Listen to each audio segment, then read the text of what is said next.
하나님은 살아 계십니다. 오늘도 우리와 함께 하시고 우리들의 예배를 받으시고 우리로 하여금 예배 중심이 되어서 예배자로 살게 하신 하나님, 오늘도 그 하나님과 하나를 이루시고 하나님이 준비해 놓으신 놀라운 축복과 은혜와 사랑을 가득 담아가시기를 예수 그리스도의 이름으로 간절히 축원해 드립니다. 지난주에 우리가 사사시대에 대해서 그 시대가 어떤 시대인지를 생각해 보았습니다. 여호수아와 경건했던 그 모든 세대들이 다 죽었습니다. 다음 세대들을 살아가는 이 후손들이 그만 하나님을 잃어버리고 살았어요. 하나님을 알지 못하고 하나님이 하신 일도 그들은 깨닫지 못했어요. 그들 생각은 하나님 없는 생각뿐이었습니다.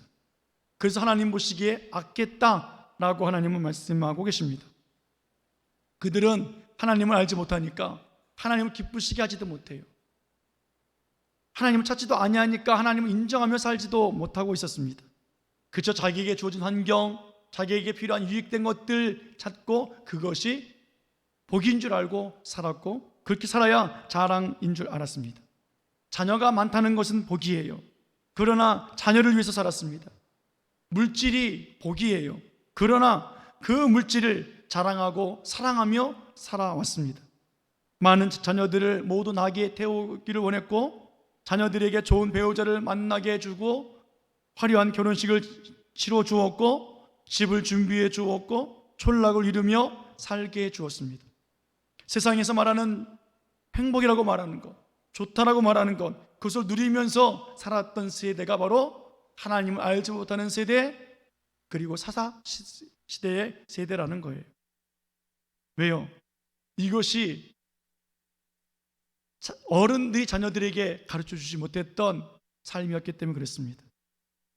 여러분, 그들이 그렇게 산다 할지라도 이런 모든 것들이 하나님을 알게 하지 못한다는 거예요. 부유함이, 성공이, 명예가, 안전함과 평안함이, 그들의 행복이 하나님을 찾지 못하게 한다는 거예요. 하나님의 이름을 부르거나 하나님께 나와서 경배하지 않습니다. 그렇게 세상의 행복을 누리며 살았던 사람은 결국에는 고난이 찾아오게 되어 있어요. 그래야 그때 하나님을 찾고 부르짖고 짓고 하나님 앞에 나와서 하나님 구원해달라고 그렇게 하나님을 찾을 수밖에 없다라는 거예요. 12명의 사사 그 시대를 지나면서 끊임없이 반복되어진 삶이 이들의 모습입니다. 하나님이 구원해 주시면 또다시 세상이 원하는 그 행복, 그것을 또 찾고 누리고 더 많은 것, 더 소유하길 원하고 그것이 자랑거리라고 생각을 하고, 그렇게 살던 그들 또 고난 찾아오면 또 하나님 찾고, 왜 이런 반복이 일어나고 있는 이유가 무엇이겠습니까? 12명의 사사가 지나기까지 이렇게 반복된 이유가 무엇이겠습니까? 어른들이 무엇을 했느냐라는 것 아니겠습니까? 오늘 본문에 보면 12번째 사사 삼손이 태어나기 전에 마노아 가정, 그 가정에 하나님 찾아오신 사건입니다. 그 당시의 시대적 모습을 보면 이렇습니다. 1절 말씀 보겠습니다. 13장 1절, 자 시작. 이스라엘 자손이 다시 여호와의 목전에 악을 행하였으므로 여호와께서 그들을 40년 동안 블레셋 사람의 손에 넘겨주시니라. 아멘. 이스라엘 백성들이 다시 하나님의 목전에 악을 행하고 있다는 거예요. 그래서 이 이웃나라 블레셋 사람들의 손에 넘겨주었습니다. 그들의 자랑거리, 그들의 좋은 것들, 이제 블레셋 사람들에게 다 빼앗길 수밖에 없는 거예요. 고난과 근심, 자기들의 그 좋은 것들, 아무런 가치가 없는 거예요. 하나님께서 블레셋 사람 손에 넘겨주었다라고 말하니까 좀 어려운가요? 쉽게 말하면 전쟁이 일어났다는 거예요.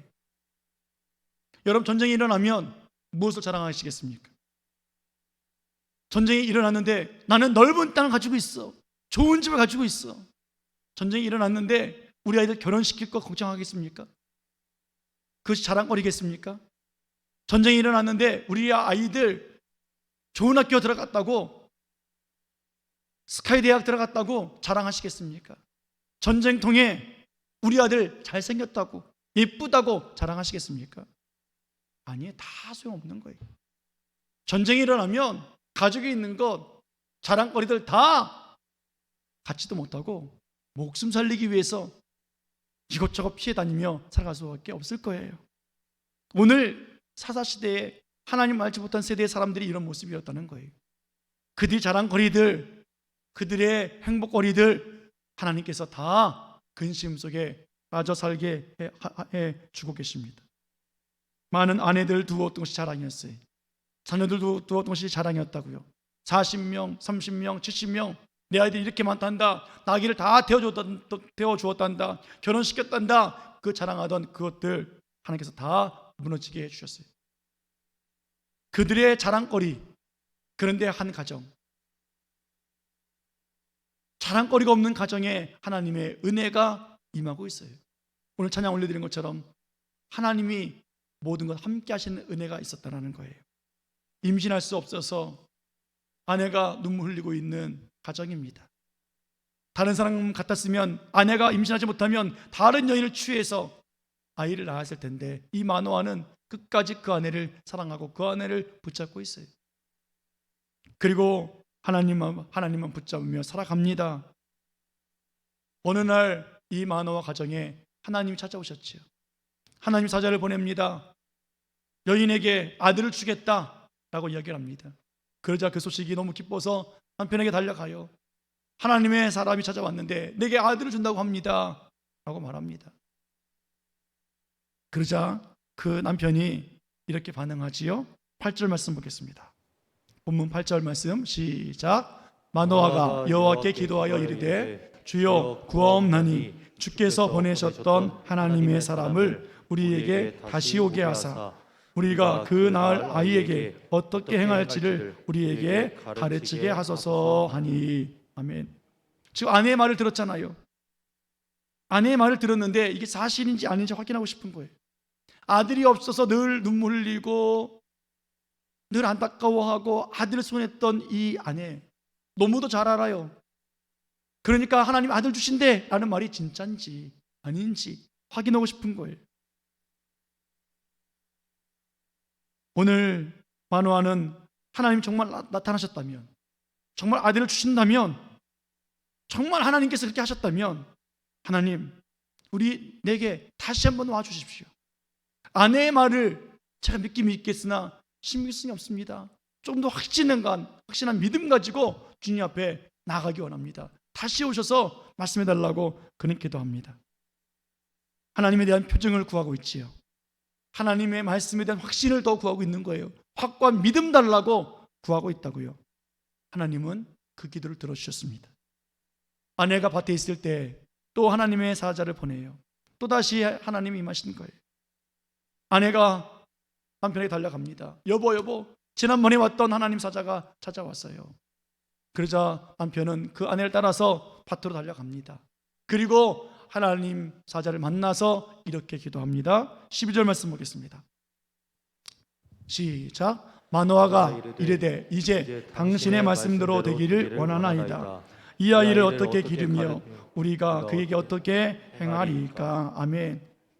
아내의 말만 들어서 몰랐는데 이제는 직접 보고 나니까 당신이 맞습니다. 하나님께서 그렇게 행하실 줄 믿습니다. 당신의 말씀대로 되기를 원하나이다. 하나님의 은혜를 받고 있는 거예요. 하나님 말씀을 받고 있어요. 그리고 이 마노아가 기도합니다. 아내에게 들었을 때 기도했던 것처럼 오늘도 동일하게 하나님 앞에서 기도하고 있습니다. 이 아이를 어떻게 기르며 우리가 그에게 어떻게 행하리까. 여러분, 하나님 만난 사람들, 하나님을 사모하는 사람들, 하나님 말씀 앞에 살아가는 사람들은요, 하나님의 뜻을 구해요. 하나님의 비전을 구한다고요. 그것도 한 번이 아니라 하나님이 말씀하실 때마다, 또 하나님 만날 때마다, 예배 때마다 그 소원을 아뢰고 또 아뢰요. 그가 8절에서는 이렇게 기도했습니다. 우리가 그 낳을 아이에게 어떻게 행할지를 우리에게 가르쳐달라고 기도했어요. 근데 더 깊은 기도를 합니다. 이 아이를 어떻게 기르며 우리가 그에게 어떻게 행하면 좋겠습니까? 하나님의 비전과 하나님의 귀하신 뜻을 가지고 더 깊이 묵상하며 기도하고 더 구체적으로 하나님 무엇을 해야 하면 좋겠습니까? 라고 하나님의 뜻을 구하는 사람이라는 거예요. 그 가정에 하나님의 은혜가 있었습니다.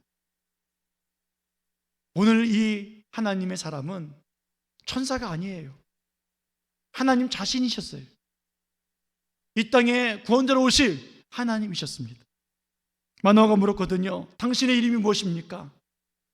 그때 하나님의 사자가 이렇게 대답을 해 주셨습니다. 18절 말씀 보겠습니다. 18절 말씀 시작. 여호와의 사자가 그에게 이르되 어찌하여 내 이름을 묻느냐? 내 이름은 기묘자라 하니라. 아멘. 내 이름은 뭐라 그래요? 기묘자라. 들어봤지요?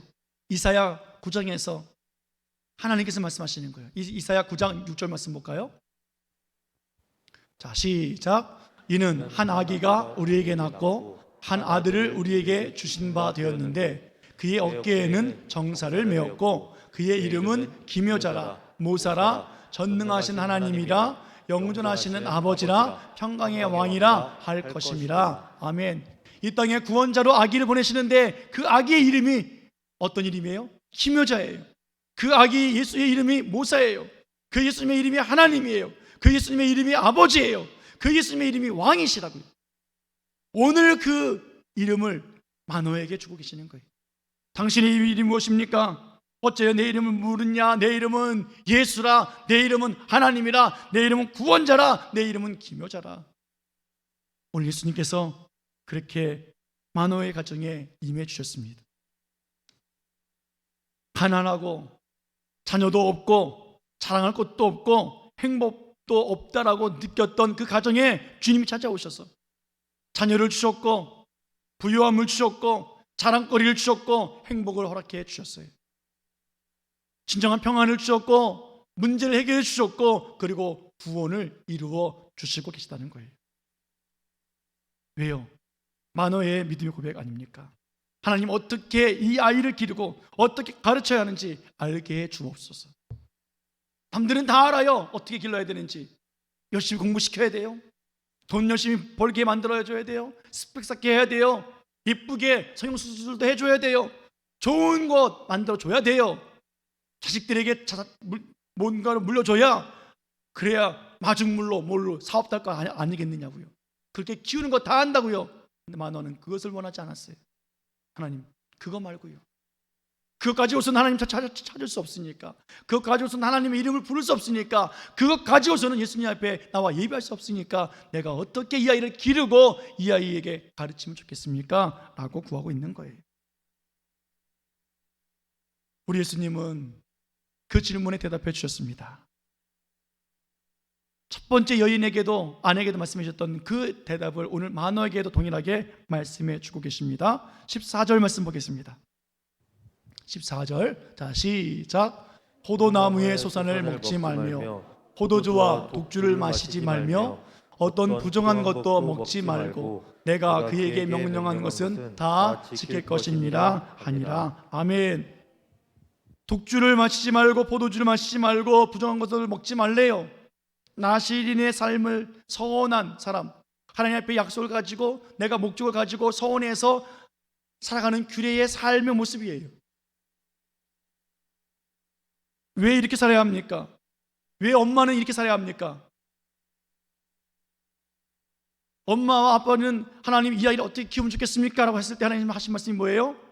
너희가 먼저 하나님 앞에 온전히 드리는 삶을 살아, 경건하게 살아, 기도하며 예배하며 살아 라고 말씀하고 계시는 거예요.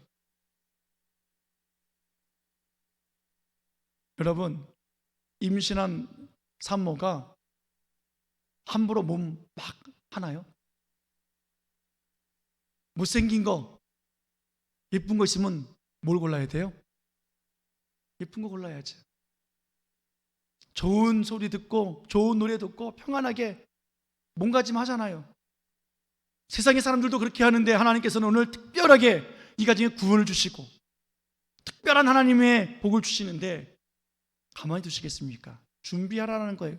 부모 너희들부터 준비하라는 거예요. 받을 은혜 준비하라는 거예요. 하나님이 행하실 일을 바라보면서 준비하라는 거예요. 5절 말씀 보십시오. 그가 어떤 사람입니까? 그 아기가 어떤 아기입니까? 5절 시작. 보라 내가 임신하여 아들을 낳으리니 그의 머리 위에 삭도를 대지 말라. 이 아이는 태에서 나옴으로부터 하나님께 바쳐진 나실인이 됨이라. 그가 블레셋 사람의 손에서 이스라엘을 구원하기 시작하리라 하시니. 아멘. 태어나면서부터 나실인이라는 거예요. 얼마나 특별해요.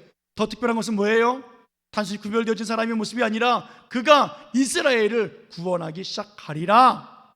아멘. 구원을 줄 수 있는 아들이라는 거예요. 오늘 구원자 예수님을 우리들에게 주실 때 다음 세대가 어떤 사람들이 되어지기 원합니까? 하나님, 오늘도 주님 앞에 믿음으로 오늘 이 만화가 기도한 것처럼 하나님이 특별한 은혜를 베풀어 주신 것처럼 주여 우리들에게도 이런 특별한 은혜를 허락해 주옵소서. 우리는 이것을 기억해야 합니다. 여러분, 기묘자들 되신 하나님께서 임하셨을 때 그냥 우연히 어쩌다가 하나님 찾아오신 것 같으세요? 어느 집 갈까 하다가 그냥 얼떨결에 그냥 발길이 머물러서 우리 집에 찾아오셨고, 수많은 사람들 가운데 누굴 뽑을까 하다가 그냥 대충 그냥 아무나 저희 뽑기 하듯이 뽑은 것처럼 느껴지세요? 아니에요. 다음 세대가 오늘 하나님을 찾고 하나님의 이름을 부르고 예배하는 자의 삶을 살기까지 그 어른들 가운데 하나님의 영광을 받기를 원하는 사람들을 하나님 찾는 것 아니겠습니까? 오늘 우리에게 찾아오셨어요. 우리 가정에 찾아오셨다고요. 우리 교회에 찾아오셨어요. 그동안 사사시대의 어른들은 하나님을 알려주지 못했어요. 하나님을 찾게 해주지 못했다고요. 그들에게 세상의 행복과 세상의 축복을 말해줬습니다. 옛날에 내가 얼마나 하나님 앞에 열심히 살았는지 알아? 과거 이야기를 들려줬어요. 그러나 그것은 그들에게 과거 이야기라고요. 그들에게 주어졌던 것이 자기의 노력이든 부모에 의해서든 어떻게든 받았을지라도 오늘 그들이 가지고 있는 것은 하나님을 위한 것이 아니라 자기를 위한 것들밖에 없었다라는 거예요. 그래서 하나님은 이 사사시대, 이 만화와 가정에 세상을 구원할 자, 하나님의 이름을 부를 자, 이 땅에서 온전히 하나님 앞에 다 드려지고 바쳐질 자, 그리고 그렇게 예배하는 자를 찾기를 원하셨고 찾으셔서 오늘 만화 가정에 찾아오셨다라는 거예요. 그리고 말씀하십니다. 너희가 먼저 그렇게 살아라. 너희가 먼저 그렇게 나를 찾고 먼저 그렇게 나를 알려주어라 라고 말씀하고 계시다는 거예요. 내가 어른이라면, 내가 다음 세대를 위해서 기도하는 사람이라면 내가 어떻게 살아야 합니까? 여러분, 우리 교회는 다음 세대를 세우는 교회예요. 아멘. 한번 캠페인 한번 또 외쳐볼까요? 나도 다음 세대를 세울 수 있다. 시작. 나도 다음 세대를 세울 수 있다. 세 글자로 줄여서 나다세. 시작. 나다세. 여러분, 이것이 단순히 그래 우리 교회가 앞으로 부흥하기 위해서 세워진 캠페인 같아 보이세요? 하나님께서 찾아오셔서 우리들에게 너희보다 더 악한 세대에 살 사람들, 더 어둠 속에서 살아갈 수밖에 없는 그 세대를 구원할 그 자손들을 하나님께서 보존시키기 원하시는 건 아니겠습니까? 그 아이들은 특별한 아이들이에요. 다음 세대는 특별한 사람들이라고요. 약속을 받은 세대이기 때문에 그래요. 우리가 그래서 다음 세대에 참여해야 돼요. 여호수아 갈렙과 같이 85세가 되어도 나는 강건합니다 라고 말씀하면서 앞장서서 나갔던 갈렙과 여호수아처럼 오늘 만호와 가정에 이 부부가 먼저 할 것은 경건의 삶, 나신의 삶, 하나님 앞에 온전히 드려지는 삶을 살아가야 한다는 거예요. 그래야 다음 세대에게 보여줄 것 아니겠느냐고요. 내가 하나님 앞에 드려지지 않았는데 자식들이 하나님 앞에 나와서 드릴 수 있을까요?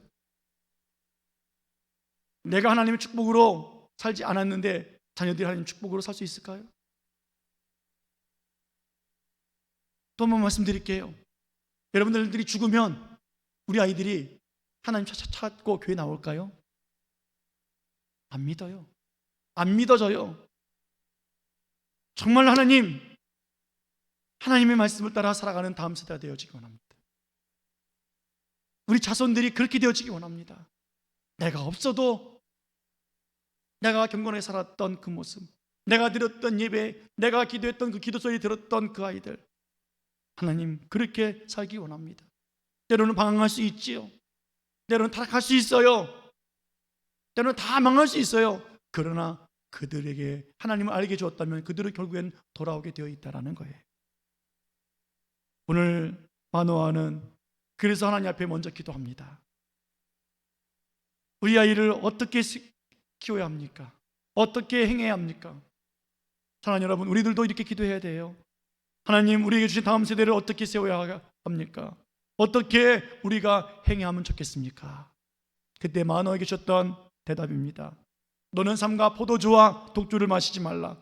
부정한 것도 먹지 말라. 그리고 명령한 것을 다 지켜 행하라. 오늘 우리가 먼저 하나님 앞에 드려지지 않으면, 하나님의 삶을 하나님 이름 부르지 아니하면 안 된다라는 거예요.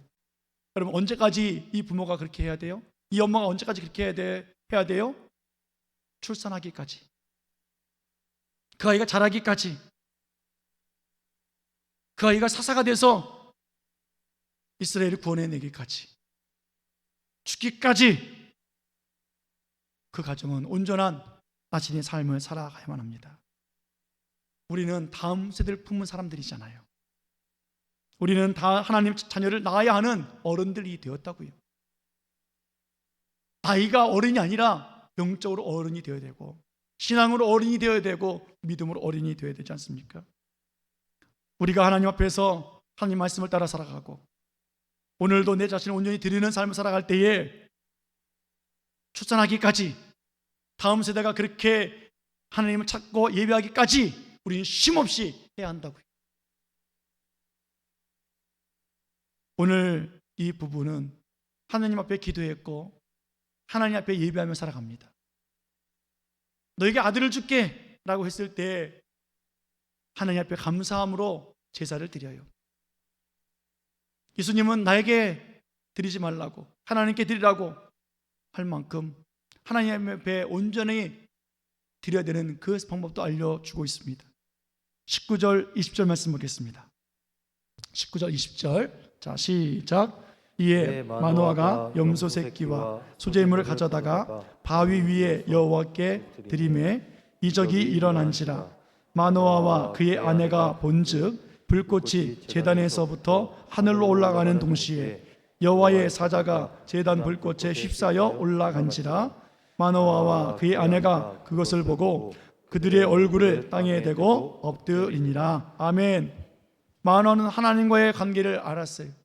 하나님이 은혜를 베풀어 주시고 하나님이 축복해 주실 때 내가 어떻게 반응해야 되는 줄 알았어요. 제물 드리는 거예요. 예배 드리는 거예요. 이것부터 내가 온전한 드림의 삶을 그는 알았다는 거예요. 근데 놀라운 일이 있지요. 하나님께 염소와 소제물로 제사를 드릴 때 기적이 일어납니다. 불꽃이 일어나는데 어떻게 해요?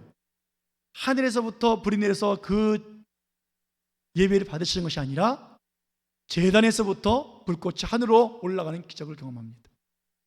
그리고 하나님의 사자 예수님께서 그 불꽃을 타고 휩쓸려서 하늘에 올라가심을 보았어요. 무슨 말이에요? 이 부부는 하나님 앞에 온전히 예배 드릴 때 기적을 경험하고 있다는 거예요. 예배 드릴 때 예수 그리스도 참 하나님, 그 하나님을 경험하고 있다는 거예요. 예배 드릴 때 하나님이 살아계신 것을 경험하고 있다는 거예요.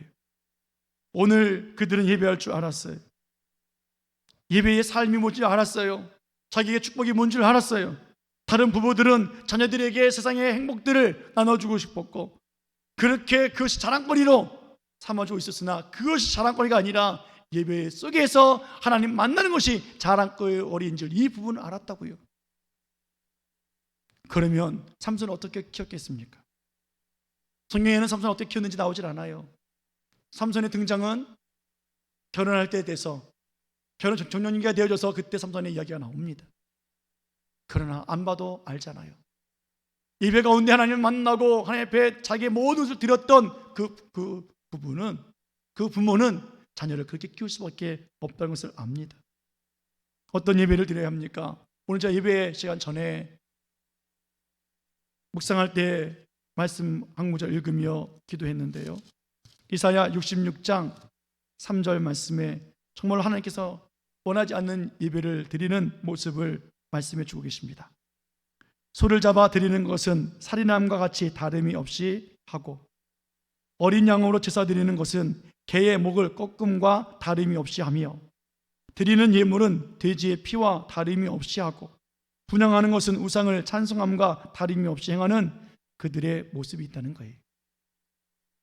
소를 잡아 드리고 어린 양을 잡아 드리고 예물을 드리지만 하나님 받기 원하시지 않는 거예요.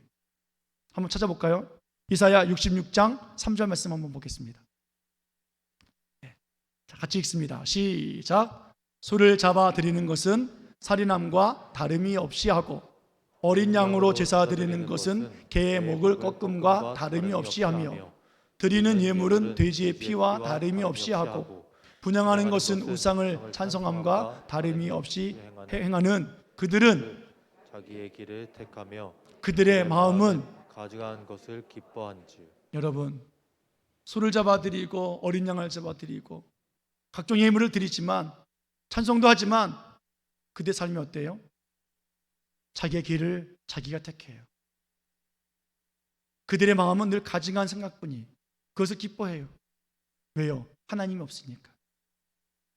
아무리 부유하고 아무리 명예가 있고 성공을 했고 그런다 할지라도, 그런 모습으로 나와 예배드린다 할지라도, 하나님이 선택해 준 것, 하나님이 택해 주신 것, 하나님이 인도자 되어 주신 것, 하나님이 나의 모든 삶의 중심이 되신 것을 믿고 인정하며 예배 가운데 하나님의 기적을 경험하는 그 사람이 아니라면 우리들도 이런 예배 드린 것은 아닐까. 하나님이 싫어하시는 예배. 그래서 뭐라고 말씀해 주냐면, 나 또한 유혹을 그들에게 택하여 주며 그들이 무서워하는 것을 그들에게 임하게 해줄 것이다. 하나님 그대로 갚아주겠다는 거예요. 여러분, 우리는 많은 예배를, 많은 기도를, 많은 신앙의 고백들을 드렸어요. 많은 예배를 드렸어요. 그러나 다음 세대를 위해서 우리가 정말 어떻게 우리가 예배를 드리고 있었는지, 어떻게 하나님 앞에 나와 있었는지 우리는 생각해 봐야 합니다. 여러분 잘 들으십시오. 제가 자녀들에게 많은 거 나눠주지 말아라 라고 말하는 건 아니에요. 부자 되는 거, 명성을 쌓지 말아라 라고 말하는 건 아니라고요. 하나님을 찾고 하나님 앞에 예배 가운데 기적을 경험한 사람들 부유해져야지. 명성 있게 하나님께서 창대케 해주셔야죠. 이것이 하나님의 복이에요. 하나님이 주신 복을 가지고 살면 세상의 그 어떤 것보다 화려함으로 살아갈 수 있습니다. 그러나 하나님 없는, 자기들이 열심을 내고 자기들의 수고와 애씀을 통해서 자랑거리로 살아가는 그 삶은 헛된 삶이라고 말씀하고 있는 거예요. 우리가 다음 세대를, 우리 자녀들 어떻게 키워야 될까요? 어떻게 그 아이들에게 행할 것을 가르쳐 줘야 될까요? 여러분 무엇을 가르쳐 주시길 원하십니까? 옛날에 20년대, 20대 때, 30대 때에 그때 이야기를 또 하시겠습니까? 그래서 우리를 가르쳐서 뭐라 그래요? 꼰대라고 말하는 거예요. 그러면 안 들어보셨어요? 저는 많이 들어보는 것 같아요. 이들아, 지금 하나님은 살아계셔. 젊었을 때 내가 만났던 그 하나님, 내가 나이 들어도 그 하나님 나와 함께 계셔. 그때는 힘이 있어서 내가 충성 목사였어. 지금은 힘이 없지만 나는 기도로 하나님과 함께 영적 교제를 하고 있어. 내가 너희들을 기도할 때 잘 되게 해달라, 좋은 학교 가게 해달라, 성공하게 해달라, 좋은 사람 배우자 만나게 해달라, 그렇게 기도하지 않는단다. 걱정하지 마라. 하나님이 다 준비해 놓으셨어. 나는 너를 하나님을 찾게 하는 자로, 하나님 믿게 하는 자로, 하나님의 이름을 부르는 자로, 하나님 앞에 예배할 때 기적을 경험하는 자로 나는 그렇게 기도하고 있단다. 하나님의 나라 너에게 임했어. 회개해서 하나님 나라를 이뤄가야지. 여러분, 이것이 아이를 키우는 방법, 이것이 오늘 만호와 가정에서 어른들이 해야 할 모습이란다. 너희가 먼저 그렇게 모두 다 드려봐라. 하나님이 네 자식들 책임지지 않나 보라 라는 것 아니겠습니까? 말씀 읽겠습니다. 본문의 하나님은 세상을 위한 자랑거리로 살아가는 사람들, 하나님 모르는 인생으로 살아가는 인생들, 그 사람들을 고난 속에 두셨습니다. 그러나 세상을 구원하기 위해서 시작할 그 아기를 인대케 해주시고 기도로 예배로 살아가는 나신인으로 살게 해주시기 위해서 먼저 부모들로 하여금 그렇게 행하라, 준비하라 라고 말씀하고 계셨습니다. 여러분, 우리는 4월달 5월달 여리고성을 무너뜨리기 위해서 특별히 우리 마음의 여리고성을 무너뜨리기 위해서 우리 믿음으로 기도하고 선포하며 순종해 왔습니다. 또 올 한 해 6개월 동안 일어나라 캠페인을 통해서 매일매일 매주마다 매달마다 그렇게 우리는 살아왔습니다. 중요한 것은 뭐예요? 아기가 없는 것이 안타까운 거예요. 가난한 것이 불쌍한 거예요. 배우지 못하고 가진 것이 없고 자랑거리가 없는 것이 속상한 거예요. 그래서 눈물 흘리는 거예요? 아니에요. 6개월 살아온 우리가 하나님을 찾지 못하고 예배 가운데 기적을 경험하지 못하고 그렇게 믿음으로 선포했어도 표정도 없는 우리가 안타깝고 불쌍하고 눈물 흘릴 만한 것 아니겠습니까? 내 아이들이 여전히 하나님의 이름 부르지 못하고 있고, 내 아이들이 여전히 예배를 찾지 못하고 있고, 내 아이들이 여전히 예배 속에서 하나님의 그 기적을 경험하지 못하고 있고, 하나님은 살아계시다 라고 말하지 못하고 있는 것이 안타깝고 눈물 흘릴 일이 아니겠느냐고요. 우리는 다음 세대를, 세상을 구원할, 그 구원을 시작할 그 아기를 품은 여인이에요. 한번 따라해 볼까요? 나는 다음 세대를 잉태한 여인입니다. 아멘. 그러면 주여, 우리가 이 아이를 어떻게 키우며 세우며 행하겠습니까? 그때 하신 말씀 뭐예요? 너는 독주를, 포도주를 마시지 말고 부정한 것을 먹지 말라 말씀하셨습니다. 오늘 경건하게 살기 원하시고 예배 가운데, 기도 가운데 하나님의 은혜를 경험하기 원하고 정말로 오늘도 하나님의 이름 붙잡고 예배 가운데, 내 삶 가운데 기적과 표적이 나타나서 자녀들에게도 그것을 알게 해주고 그 자손들이 하나님의 이름을 부르게 하는 그 놀라운 역사, 우리부터 시작해야 되지 않겠습니까? 언제까지요? 그 아이가 태어나기까지, 그 아이가 정말로 세상을 구원할 그때까지, 그 아이가 세상을 구원하고 죽을 때까지, 우리가 죽기까지 이 일 놓지 아니하고 놀랍게 하나님의 약속을 이뤄나가는 복이 있는 진정한 어른들 되어지기를 예수님의 이름으로 간절히 축원해 드립니다. 축원합니다. 기도하시겠습니다. 고마우신 아버지 하나님,